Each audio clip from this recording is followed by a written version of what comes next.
Selamat pagi, siang, sore, dan malam. Saya Diki dan hari ini saya akan menjelaskan tentang presentasi. Potensi dan persebaran sumber daya pertanian, perkebunan, perikanan, dan peternakan untuk ketahanan pangan nasional. Potensi dan sebaran sumber daya pertanian. Seperti yang kita tahu, Indonesia dikenal sebagai salah satu negara yang bergerak di sektor agraris pertanian. Potensi pertanian di Indonesia didukung oleh letak geografis Indonesia yang berada di sekitar garis khatulistiwa, kesuburan tanah, persediaan air yang melimpah, sumber daya hayati, dan kondisi iklim tropis yang sesuai dengan tanaman itu sendiri. Jenis tanah di Indonesia yang sebagian besar adalah tanah vulkanik, merupakan tanah yang subur untuk pertanian.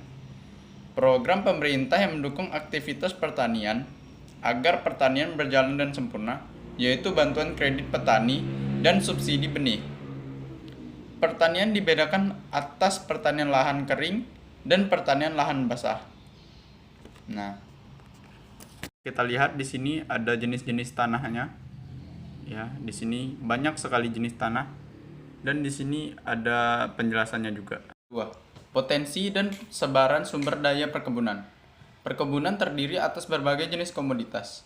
Ada yang berupa buah, seperti kelapa, kelapa sawit, kopi, coklat, pala, dan getah seperti karet dan damar.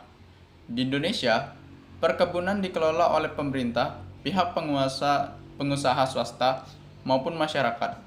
Perkebunan yang dikelola oleh PT Perkebunan Nusantara II atau Persero merupakan badan usaha yang bergerak di bidang perkebunan. Keberadaan perkebunan di Indonesia sangatlah beragam, bergantung pada daerah, iklim, tanah, dan ketinggian tempat. Selain terkenal karena salah satu negara yang bergerak di sektor agraris atau pertanian, Indonesia juga dikenal dengan sebutan negara maritim atau negara kelautan. Potensi kelautan di Indonesia didukung oleh letak geografis Indonesia yang memiliki garis pantai terpanjang kedua di dunia, yaitu 81.000 km. Memiliki potensi kekayaan laut yang besar. Kekayaan laut Indonesia terdapat di laut teritorial dan kawasan zona eksklusif dan zona ekonomi eksklusif,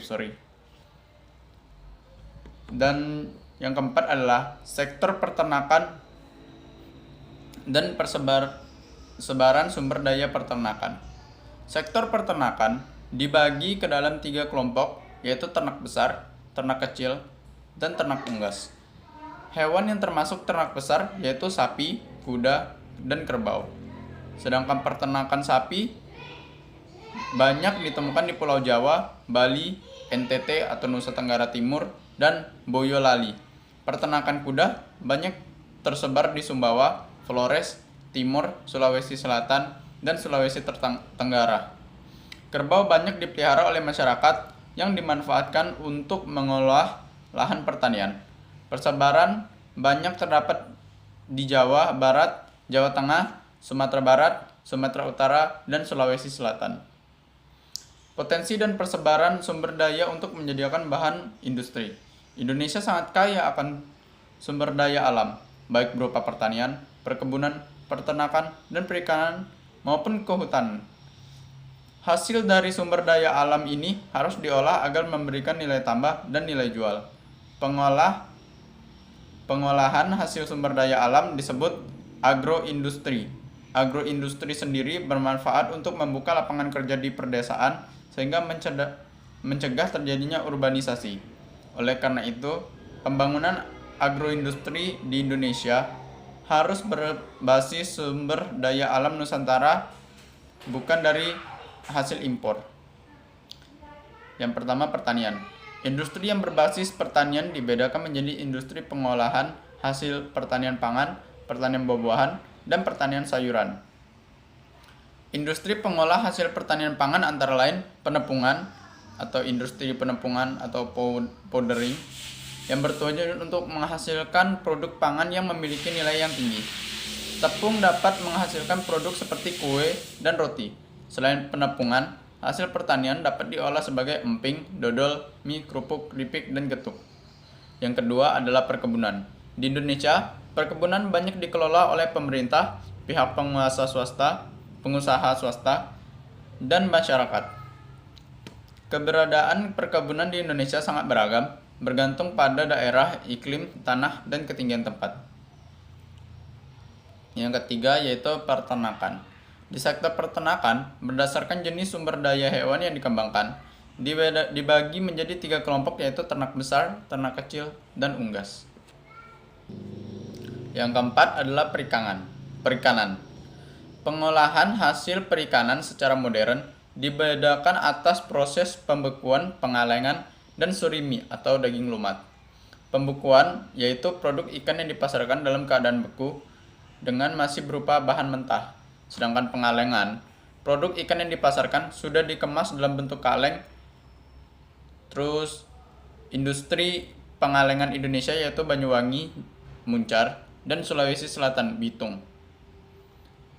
Biasanya bahan-bahan pengalengan ini biasanya membentuknya macam sarden, ikan tuna, dan lain-lain.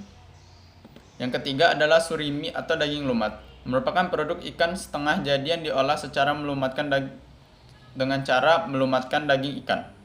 Produk surimi ini adalah antara lain bakso ikan, sosis, nugget, sate lilit, otak-otak, dan pempek seperti yang kita ketemuin di daerah-daerah atau mal-mal terdekat. Yang kelima yaitu kehutanan. Letak geografis Indonesia sendiri berada di daerah tropis, menyebabkan Indonesia kaya akan hasil hutan, yaitu kayu dan kualitas tinggi. Produk utama hutan Indonesia adalah kayu olahan seperti kayu lapis, kayu, dan gergaji. Sedangkan potensi dan persebaran sumber daya untuk menyediakan energi baru dan terbarukan, yang pertama adalah energi matahari.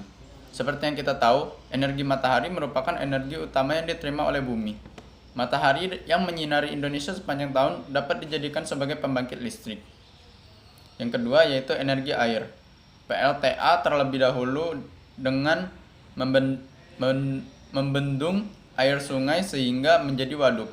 Kemudian didekatkan bendungan, dibangun pipa yang mengalir dari atas untuk menggerakkan turbin. Yang ketiga, energi gelombang laut atau arus laut, yaitu pembangkitan listrik gelombang laut atau PLTGL, merupakan pembangkit listrik yang memanfaatkan gelombang atau ombak laut. Saya rasa sekian tentang ketahanan pangan, industri, dan energi. Saya harap ini dapat membantu orang-orang untuk dapat belajar dengan lebih gampang. Terima kasih.